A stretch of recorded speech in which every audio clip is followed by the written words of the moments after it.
Pernah nggak sih pas lagi di luar ngerasain angin sepoi-sepoi, terus kepikiran, ini datangnya dari mana ya?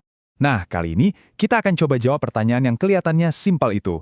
Kenapa sih angin di planet kita ini kayaknya nggak pernah ada capeknya berhembus? Coba deh bayangin, setiap kali kita di luar, pasti ada ajakan pergerakan udara. Mau itu cuma angin sepoi-sepoi yang adem, atau angin kencang yang bisa nerbangin topi. Sebenarnya dari mana sih semua energi untuk bergerak ini datang? Yuk kita cari tahu jawabannya bareng-bareng. Oke, biar gampang, kita bakal bedah ini jadi 4 bagian utama.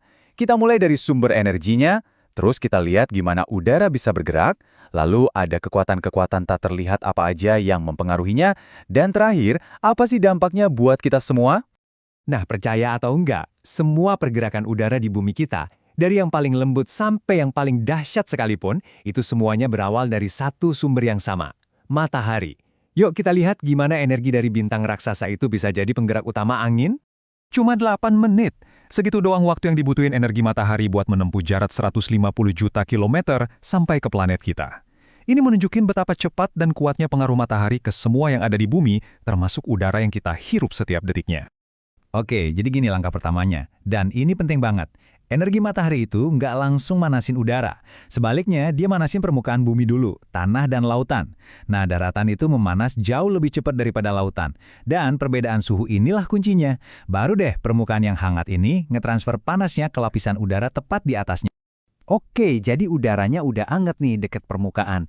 Terus gimana selanjutnya? Nah, disinilah fisika sederhana tentang udara mulai bekerja, mengubah panas jadi gerakan yang kita kenal sebagai angin. Prinsipnya sebenarnya simpel banget. Coba bayangin balon udara deh. Ketika udara di dalamnya dipanasin, udaranya kan mengembang, jadi lebih enteng dan akhirnya naik. Nah, sebaliknya, udara dingin itu lebih padat dan lebih berat, jadi dia bakal turun. Inilah dasar dari semua pergerakan udara di planet kita. Kutipan ini pas banget buat ngejelasin intinya. Angin itu, pada dasarnya, cuma pergerakan udara buat menyeimbangkan perbedaan tekanan. Udara dingin yang berat menciptakan area bertekanan tinggi, sementara udara hangat yang naik menciptakan area bertekanan rendah. Alam itu nggak suka ketidakseimbangan, jadi udara bakal bergerak dari tekanan tinggi ke rendah. Nah, pergerakan itulah yang kita rasakan sebagai angin.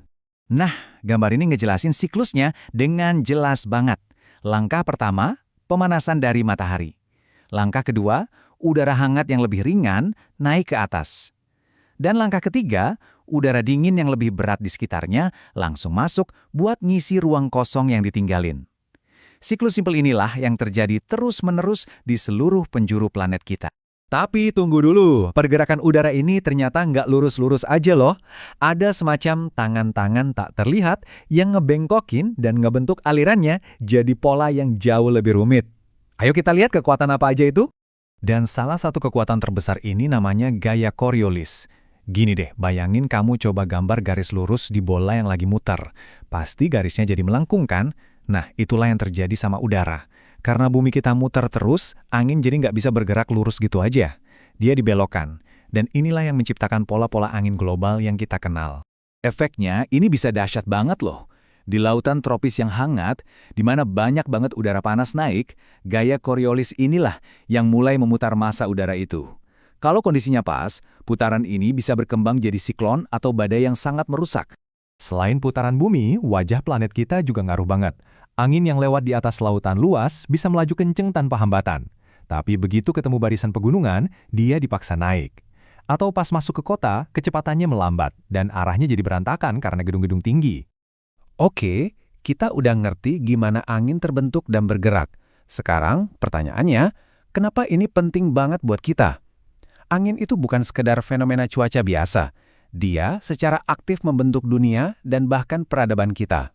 Peran angin ini benar-benar luar biasa loh. Dia yang bawa uap air dari lautan ke daratan yang akhirnya turun jadi hujan buat pertanian kita. Selama ratusan tahun, angin pasat yang bantu para penjelajah menyeberangi samudra. Bahkan, angin jugalah yang membentuk ekosistem. Contohnya, membawa hujan dari Samudra Pasifik yang bikin daerah kayak Seattle jadi hijau dan subur. Jadi, kesimpulannya gini. Angin itu bukan kejadian acak. Dia adalah sebuah sistem global yang super dinamis. Ini tuh kayak tarian abadi antara energi matahari, putaran bumi, dan bentuk daratan planet kita yang terjadi setiap saat tanpa henti. Nah, sebagai penutup, coba kita renungkan ini deh.